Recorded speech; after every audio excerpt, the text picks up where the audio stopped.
निशा एक बड़ी ही प्यारी लड़की थी और वो शहर में अपने मम्मी पापा के साथ रहती थी।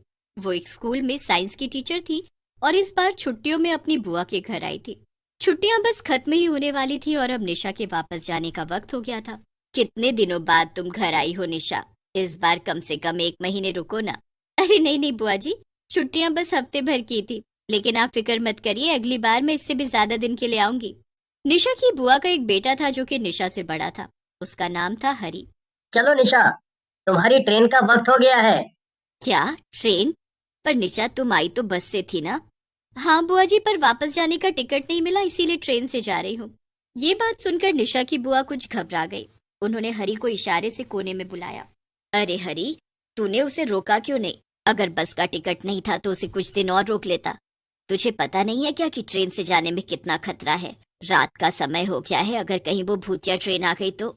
माँ, मैंने बहुत समझाया निशा को, मगर वो मानी ही नहीं।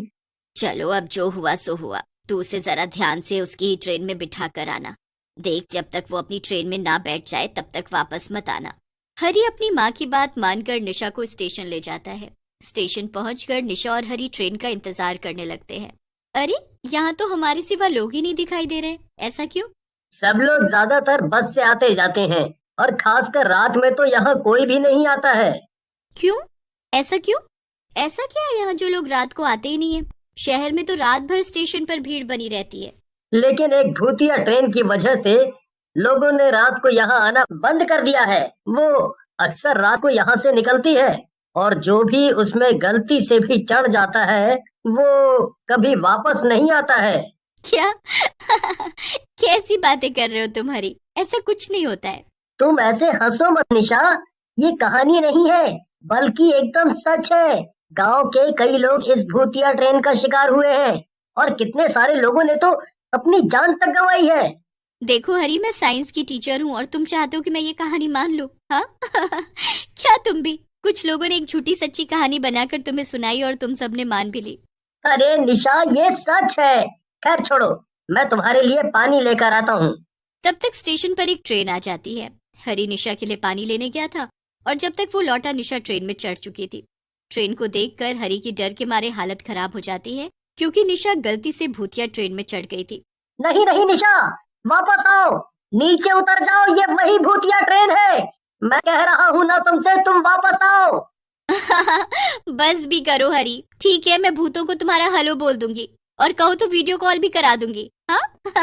चलो बाय, अपना और बुआ का ख्याल रखना। इतना कहकर निशा ट्रेन के अंदर चली गई और ट्रेन फौरन चल पड़ी। बड़ी अजीब बात है, इस ट्रेन में तो मेरे अलावा कोई भी नहीं है। कुछ समझ नहीं आ रहा। निशा एक सीट पर बैठ जाती है, तभी उसकी नजर सामने बैठी एक औरत पर पड़ती है। वो औरत सफेद साड़ी पहनकर बैठी थी। हाँ, चलो कोई तो है यहाँ, मुझे अकेले काफी अजीब लग रहा था। निशा अपने फोन में कुछ देखने लगती है। जब वो दोबारा सामने देखती है तो वहां दो औरतें बैठी हुई थी। दोनों ने सफेद साड़ी पहनकर रखी थी। अरे, अभी तो यहाँ बस एक ही औरत बैठी थी, अब ये अचानक से दो कैसे हो गई? खैर, मुझे क्या। निशा फिर से अपने कामों में लग गई। अपना बैग सीट पर रखकर वो लेटने की तैयारी में थी कि उसकी नजर दोबारा सामने बैठी औरतों पर पड़ती है। इस बार सामने तीन औरतें वैसी सफेद साड़ी में थी। ये क्या हो रहा है? कुछ न कुछ तो गड़बड़ जरूर है।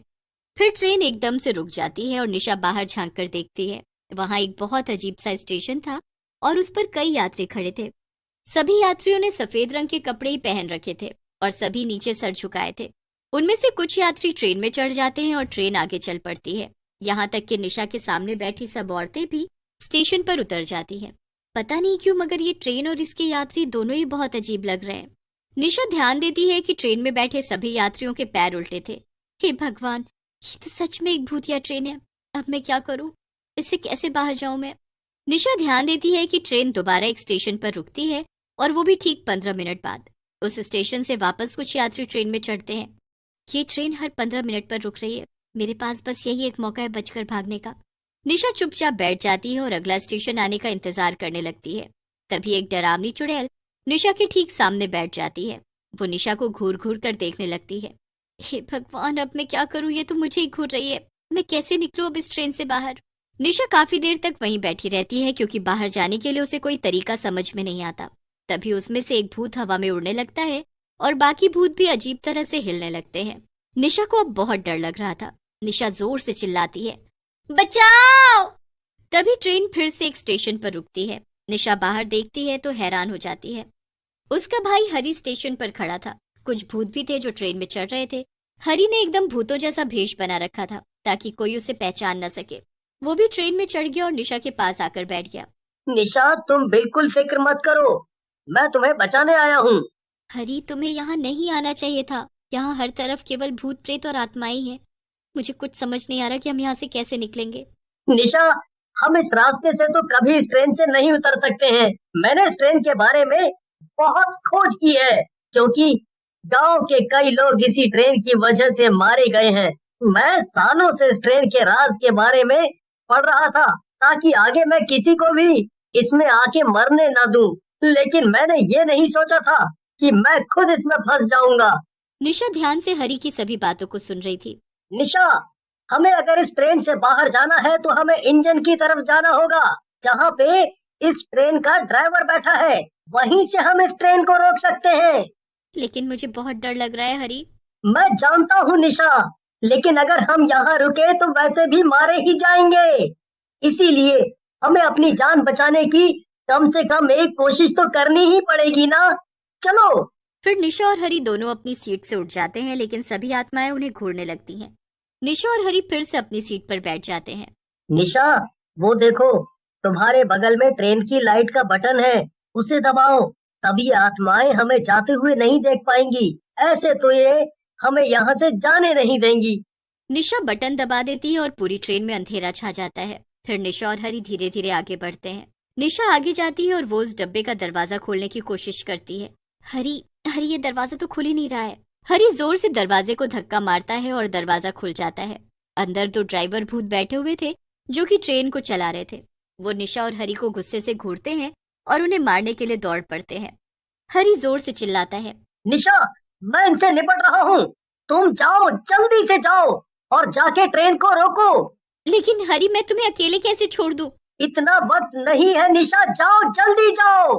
दोनों भूत हरी पर हमला कर देते हैं, लेकिन निशा जल्दी से वहां से बचकर भागती है। वो सीधा ड्राइवर की सीट के पास जाती है, लेकिन उसे वहां कुछ भी समझ में नहीं आता है। वहीं दूसरी तरफ हरी किसी तरह उन भूतों से लड़ रहा था और खुद को बचा रहा था। हरी, मुझे यहाँ कुछ भी समझ में नहीं आ रहा है, मैं क्या करूँ? ज्यादा कुछ मत सोचो निशा, बस वहाँ एक लाल कलर का बटन होगा, उसे दबाओ, ट्रेन अपने आप रुक जाएगी। निशा जल्दी से वो बटन दबा देती है और ट्रेन की सीटी बज जाती है। ट्रेन की रफ्तार धीमी होने लगती है और ट्रेन थोड़ी देर में रुक जाती है। चलो हरी, ट्रेन रुक गई है, जल्दी करो, चलो यहाँ से। निशा, मैं कोशिश कर रहा हूँ, लेकिन इन भूतों ने मुझे पकड़ रखा है। मैं क्या करूँ? तुम मेरा इंतजार मत करो, तुम जल्दी भागो यहाँ से। नहीं हरी, मैं तुम्हें यहाँ अकेला छोड़कर बिल्कुल नहीं जाऊंगी। निशा देखती है कि ड्राइवर की सीट के पास एक टूल बॉक्स रखा हुआ था। वो उस टूल बॉक्स को उठाकर भूतों के सर पर मारती है और भूत हरी को छोड़ देते हैं। हरी और निशा जल्दी से ट्रेन से कूद जाते हैं। भागो हरी, जल्दी भागो। नहीं निशा, अब डरने की कोई बात नहीं है। क्या मतलब? निशा, ये भूत इस ट्रेन से बाहर नहीं आ सकते हैं। इनकी आत्मा इसी ट्रेन में कैद है। अब बाहर हम एकदम सुरक्षित हैं। निशा और हरी ट्रेन से बाहर निकलकर चैन की सांस लेते हैं। फिर वो अपने घर वापस चले जाते हैं और सबको भूतिया ट्रेन के बारे में बताते हैं। लोगों का मानना था कि वो ट्रेन अक्सर उस स्टेशन से गुजरती थी, लेकिन उस दिन के बाद से कोई भी उस स्टेशन के आसपास भी नहीं गया।